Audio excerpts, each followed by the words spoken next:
नमस्कार। नीट के पर्चे लीक हो गए और ये कोई नई लीकेज नहीं है। अक्सर हम खबर पढ़ते हैं, कभी ये लीकेज कभी वो लीकेज। 2 वीडियो बना चुका हूँ। अभी पिछले दिन भी आपने पढ़ लिया होगा कि किस तरह से देख लिया होगा वीडियो कि किस तरह से ये सिर्फ पर्चे लीकेज और वगैरह का मामला नहीं है। इसके पीछे बहुत बड़ा खेल है जिसमें प्राइवेट यूनिवर्सिटीज़ की तरफ स्टूडेंट्स को धकेला जा रहा है, उनसे पैसे वसूले जा रहे हैं। करोड़ों करोड़ों रुपए यूनिवर्सिटीज़ बना चुकी हैं। गलगोटिया जैसी यूनिवर्सिटीज़ को बहुत लाभ हुआ इससे, इसीलिए प्रधानमंत्री की रैली में बगैर बताए बच्चों को भेज देती हैं। एक बच्ची ने बाकायदा लिखित में कंप्लेंट की कि उसका वहाँ मॉलेस्टेशन हुआ। इस तरह की बहुत सारी चीज़ें हो रही हैं, लेकिन मेरा मानना ये है कि ये चीज़ों से ज़्यादा इम्पॉर्टेंट ये है कि कैसे प्राइवेटाइजेशन हुआ, सब कुछ हुआ। पर इस सबसे सरकार को क्या मिल रहा है?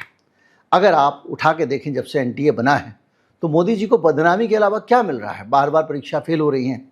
1 बार फेल हो जाए, 2 बार फेल हो जाए, 10 बार फेल हो जाए, आप हार के कभी बोलोगे यार बंद करो इसको, ये बड़ा सरदर्द है, जैसा पहले था वैसा कर दो या कुछ नया बना दो।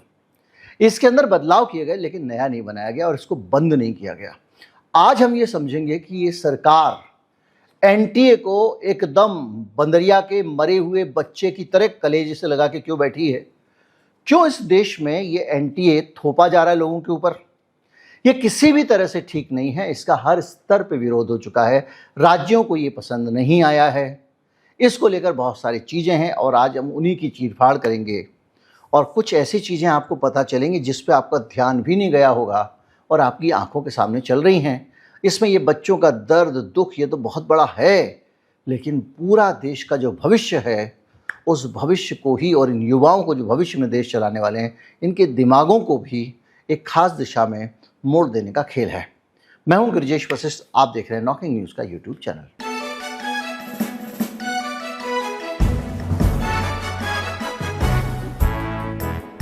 भारत में लीक हो रहे हैं पीएससी एग्जाम, पुलिस रिक्रूटमेंट, शिक्षक भर्ती, engineering entrance, board exam, Bihar, UP, Rajasthan, Madhya Pradesh, भर्ती घोटाले, ये सब हेडलाइंस चली आ रही हैं। उसके बावजूद भारत में एक सिस्टम नहीं बदल रहा है। भारत में मोदी सरकार ने एक बनाई एजेंसी जिसका काम था देश भर के बच्चों का टेस्ट लो। पहले कभी इंजीनियरिंग कॉलेज के एग्ज़ाम होते थे, वही एक अलग अलग राज्यों की पीईटी होती थी। एमपी पीईटी हो गई, यूपी पीईटी हो गई, राजस्थान पीईटी हो गई। सब राज्यों के अपने अपनी पढ़ाई के सिस्टम हैं और उन पढ़ाई के सिस्टम के अंदर से वही उन्हीं राज्य के एग्ज़ाम होते थे, वही कट ऑफ होता था। इन्होंने कहा ना, पूरे देश के मेडिकल एग्ज़ाम छात्र जो हैं एक साथ बैठेंगे और एक साथ पूरे देश के कॉलेजेस में एडमिशन करेंगे। हम बीए में एडमिशन लेना है, यूनिवर्सिटी तुम नहीं दे सकते हो, हम तय करेंगे किसको एडमिशन देना है। कैसे तय करोगे? हमने एक एजेंसी बना दी, एनटीए। फुल प्रूफ है, ये नहीं होगा, वो नहीं होगा, फला नहीं होगा, नकल नहीं निकलेगी, तमाम बातें करके रख दी। और अब देख रहे हैं आप, पेपर लीक हो रहा है, उन्हीं के लोग कर रहे हैं। बड़े बड़े नेताओं के नाम भी आ रहे हैं, कई चीज़ें आ रही हैं, कुछ झूठे हैं कुछ सच्चे हैं। तो इस पूरे प्रोसेस के बावजूद एनटीए यानी national testing agency Modi ji को इतनी प्रिय क्यों है? इसके लिए पहले आपको ये समझना पड़ेगा कि एनटीए के एग्ज़ाम का सिलेबस क्या होता है। अब आप कहेंगे कि एनटीए के एग्ज़ाम का सिलेबस, एनटीए कोई सिलेबस सेट नहीं करती है। फिर यह है कि एनटीए ये तय करती है कि कौन सा स्टूडेंट यूनिवर्सिटी में जाएगा, कौन सा नहीं जाएगा। और ये भी तय नहीं करती है बल्कि कौन स्टूडेंट कितने नंबर उसके एग्ज़ाम में ला रहा है, इसके आधार पर यूनिवर्सिटीज़ स्टूडेंट को चुनती हैं। मतलब इस एग्ज़ाम में जो सवाल आए हैं उन सवालों के जो ज़्यादा अच्छे से जवाब देगा उसको यूनिवर्सिटी में एडमिशन मिलेगा, सिंपल। पर सवाल कौन से आएंगे? जब सवाल कौन से आएंगे की बात होती है तो पता चलता है कि एनटीए का जो फॉर्मेट है वो है एनसीईआरटी वाला फॉर्मेट। अब एनसीईआरटी वाला फॉर्मेट मतलब जो एनसीईआरटी पढ़ाती है वो ही पूछा जाएगा बीए में एडमिशन के लिए। फेयर एनफ आपको लगेगा ठीक है, पर यहाँ पे एक कैच है। कैच ये है कि एनसीईआरटी क्या पढ़ाती है। एक बाकायदा सिस्टम बना के एनसीईआरटी के सिस्टमेटिक तरीके से पूरे पाठ्यक्रम को बदल दिया गया। यानी अगर आप आवर्त सारणी नहीं पढ़ रहे हो सकता है कि एनटीए के एग्ज़ाम में आपको नुकसान, आपने पढ़ रखी है, आपको नुकसान हो जाए। हो सकता है कि गुजरात के दंगों को लेकर आपने कुछ पढ़ रखा हो, लेकिन अगर आप एंट्रेंस एग्जाम में जाएंगे तो वो नहीं आएगा, क्योंकि उसको एनसीईआरटी ने सिलेबस से हटा दिया है। डार्विन की थ्योरी हो सकता है आप रट के जाएं, एनटी के एग्जाम में ना आए, क्योंकि सब कुछ एनसीईआरटी के मुताबिक हो रहा है और एनसीईआरटी का पूरा कोर्स उसका भगवाकरण कर दिया गया है। मध्यकाल का इतिहास करीब करीब गायब हो गया है, क्योंकि उसमें मुगल थे, उसमें सब कुछ था, चैप्टर को हटा दिया गया। इनका कहना है वो ज़्यादा ही थे, उसमें बहुत सारी माइथोलॉजी घुसाई जा रही है, तमाम सारी चीज़ें घुसाई जा रही हैं। तो ये एक पूरा, जिसको आप आरोप लगाते शिक्षा का भगवाकरण, उस शिक्षा के भगवाकरण के लिटमस टेस्ट में, मतलब समझिए कि अगर आप आओ, आप भगवा, आपकी शिक्षा है, पास, नहीं है तो फेल। मतलब पास क्या, तुम इसमें शामिल हो सकते हो, क्योंकि जब तुम एग्जाम देने जाओगे तो जो सरकार का नया एजुकेशन पैटर्न है उसके हिसाब से सवाल पूछे जाएंगे। तो एक देश के लेवल पे विद्यार्थियों को छांटने की प्रक्रिया में एक विचारधारा का, आरएसएस का एजेंडा उसमें डाल दिया गया है। यह खेल इतना बड़ा खेल था, सुविचारित खेल था कि पूरे देश के कॉलेजेस की परीक्षा हम लेंगे और उस परीक्षा लेके हम तय करेंगे कि केरल के कॉलेज में किसका एडमिशन हो, तमिलनाडु के कॉलेज में किसका एडमिशन हो, दिल्ली यूनिवर्सिटी में किसका एडमिशन हो। जब आपने एक जगह पे एग्जाम लेना शुरू कर दिया तो आप ये समझिए कि आपने पूरे देश का जो शिक्षा का विविधीकरण था उसको समाप्त कर दिया। अभी तक क्या पूरी दुनिया में धारणा ये है कि बच्चों को अपने आसपास की चीज़ें ज़्यादा पढ़ाई जानी चाहिए, ज़्यादा से ज़्यादा वो अपने आसपास की चीज़ों के बारे में, अपनी संस्कृति के बारे में, दूसरी चीज़ों के बारे में जाने। लेकिन एक देशव्यापी टेस्ट है, तो इस देशव्यापी टेस्ट में वो जो लोकल फाइन डिटेल्स हैं, रीजनल कल्चर से उड़ जाती हैं। केरल का पाठ्यक्रम अपने बच्चों को वो अपने स्कूल में एक सेकुलर पर्सपेक्टिव के साथ शिक्षा देता है। हर राज्य का अपना पाठ्य पुस्तक निगम होता है और वो अपनी किताबें निकालता है।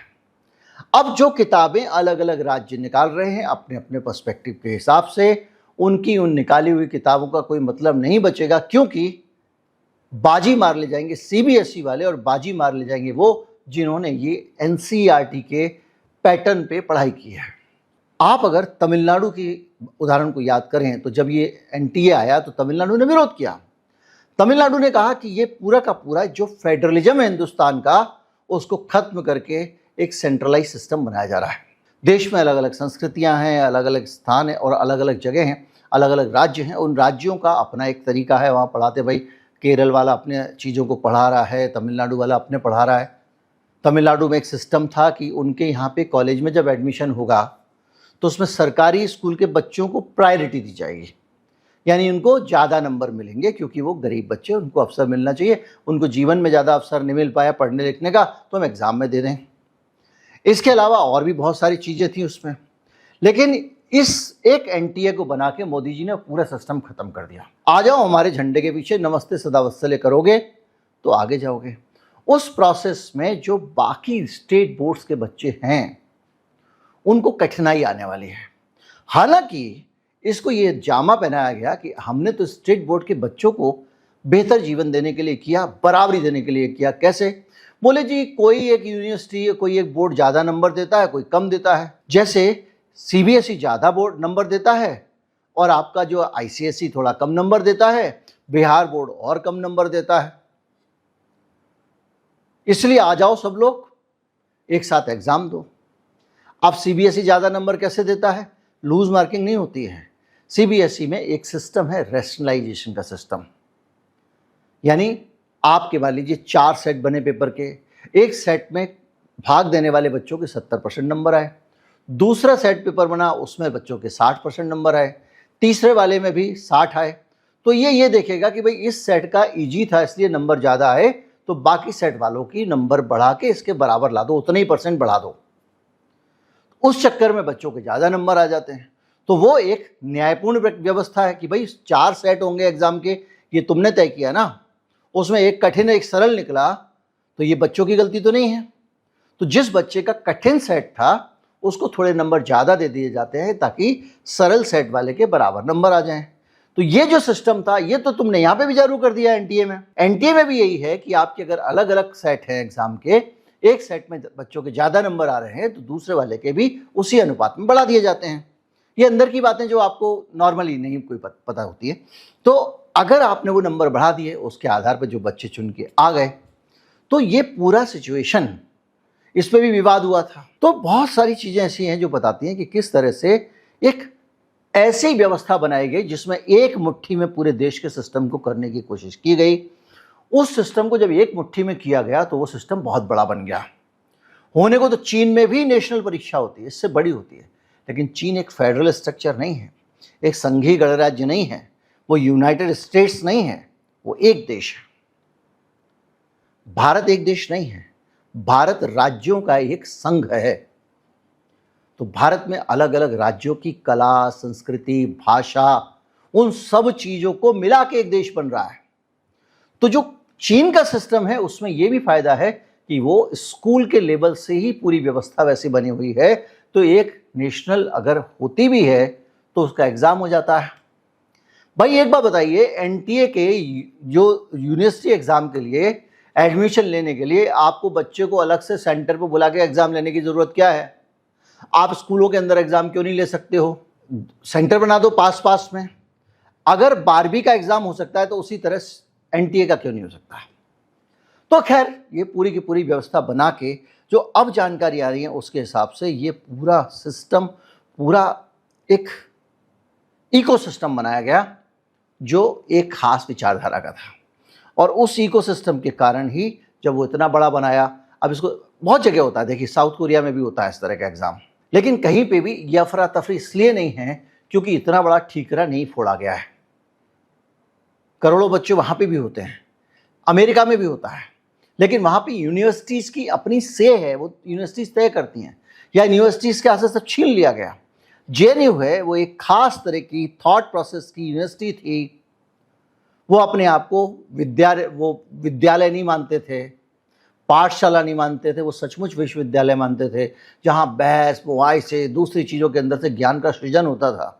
उस जेएनयू को भी कहा ऐसे ही आदमी आएगा तुम्हारे पास भगवा पढ़ के। जामिया वाले को भी कहा, अब उनकी रैंकिंग होती थी वर्ल्ड में बड़ी ऊंची ऊंची, उनकी पूरी से खत्म कर दी। और ये कहा गया यूनिवर्सिटीज में बेईमानी होती थी। कोई मुझे बता दे दिल्ली यूनिवर्सिटी में एक भी बेईमानी का केस? इतने सालों से वहां एडमिशन हो रहे हैं, अब सीयूईटी में गड़बड़ शुरू हो गई है। तो बहरहाल ये मरे हुए बच्चे को इतनी सारी जगहों पे एक्सपोज होने के बाद मोदी सरकार इसलिए कलेजे लगा के बैठी हुई है कि ये उसके शिक्षा के भगवाकरण के मॉडल का एक टूल है एनटीए। अगर वो एनटीए को खत्म कर देंगे तो ये बड़ी योजना जो है वो योजना ध्वस्त हो जाएगी। तो सारा का सारा कार्यक्रम वो चल रहा है और उसके चक्कर में तमाम सारी एक गैंग बन गए भैया, जो आपकी जो है नकल कराते हैं, तरह तरह के इनसाइडर्स, अंदर के पेपर निकलते हैं, इस केस में निकला जैसे कोचिंग, बहुत सारे कोचिंग तरह तरह के, एक पूरा कोचिंग माफिया डेवलप हो गया, प्रॉक्सी कैंडिडेट्स आने लग गए, टेलीग्राम पे पर्चे सर्कुलेट होने लग गए, डार्क वेब पे बिकने लग गए। कुल मिला के एक बड़ा व्यवस्था सिस्टम तमाम सारी आने लग गई। लेकिन सबसे बड़ा नुकसान क्या हुआ? सबसे बड़ा नुकसान इस देश को ये हुआ कि ये जो मेरा युवा है, ये पहले जब एडमिशन नहीं होता था तो इसको लगता था कि मेरी पढ़ाई में कहीं कमी रह गई होगी। एक व्यवस्था पे विश्वास था, सिस्टम पे विश्वास था। लेकिन सिस्टम इतना बिगड़ गया कि अब अगर उसका नहीं होता तो उसके दिमाग में आता है जरूर धांधली हुई है, पर्चा लीक हो गया होगा तो मैं कैसे उतने नंबर लाता। अगर एग्ज़ाम हो रहा है नौकरियों वाला, पैसे खिला दिए होंगे। पहले भी था ये, लेकिन ये इतना ज़्यादा हो गया। और इस तरह के जो फ्रीक्वेंट तमाम तरह की चीज़ें हो रही हैं, पेपर लीक, दूसरी चीज़ें, कोचिंग माफिया, इस पूरी व्यवस्था में जो बच्चा कोचिंग अफोर्ड नहीं कर सकता, जो बच्चा गलगोटिया एमिटी टाइप की यूनिवर्सिटीज़ अफोर्ड नहीं कर सकता, जो बच्चा लीक किया हुआ पर्चा नहीं खरीद सकता, उस लड़के की पोजीशन समझिए आप। हम उस देश में हैं जहाँ पे सरकारी स्कूल में पढ़े हुए बड़े बड़े छोटे छोटे बच्चे टॉप तक गए हैं, राष्ट्रपति प्रधानमंत्री बने हैं, लैंप पोस्ट के नीचे पड़े हुए बच्चे, क्योंकि शिक्षा में समानता थी, सबको बराबरी थी। आज शिक्षा में असमानता आ गई है और यह असमानता बढ़ती जा रही है क्योंकि पूंजीवादी व्यवस्था आ गई और उस असमानता के बीच में एनटीए जैसे सिस्टम कुछ एडिशनल बेईमानी का स्कोप बढ़ा देते हैं और इसलिए एनटीए को होना चाहिए खत्म। बेईमानी का स्कोप बढ़ेगा, शिक्षा व्यवस्था में विश्वास घटेगा, विश्वास घटेगा तो ये देश के लिए बिल्कुल अच्छा नहीं है। लोकतंत्र विश्वास से चलता है, इसीलिए कहा जाता है सरकार को ज़्यादा फ्रॉडगिरी के काम नहीं करने चाहिए, क्योंकि देश में विश्वास घटता है, सरकार में नहीं घटता है। उम्मीद करता हूँ कि वीडियो आपको अच्छा लगा होगा। अच्छा, इसमें कुछ भी नहीं था वैसे, और आपको कुछ जानकारियाँ मिली होंगी जिनसे आपको पता लगा होगा कि किस लिए मेंटल हेल्थ के क्राइसिस और दूसरी चीज़ों से बच्चे जूझ रहे हैं आजकल, और क्यों बहुत सारी समस्याएं हम देख रहे हैं। अविश्वास क्यों है, साले चोर हैं जैसी मानसिकता दिमाग में क्यों आती है, क्यों हमारे देश के सर्वोच्च न्यायालय के न्यायाधीशों का जब चुनाव होता है तो परिवारवाद के आरोप लगते हैं, क्यों लगता है कि जय शाह को आराम से सेट कर सकते हैं अमित शाह। ये सब चीज़ें देश के युवा को और ख़ासतौर पे आम आदमी को, लोअर मिडिल क्लास को एक तरह से ट्रॉमा देने वाली हैं, इस देश में विश्वास घटाती हैं और ये कतई इस देश के स्थायित्व के लिए, डेमोक्रेसी के स्थायित्व के लिए अच्छा नहीं है। वीडियो को ज़्यादा से ज़्यादा लोगों तक पहुँचाएँ, चैनल को सब्सक्राइब कर लें। नमस्कार, जय हिंद।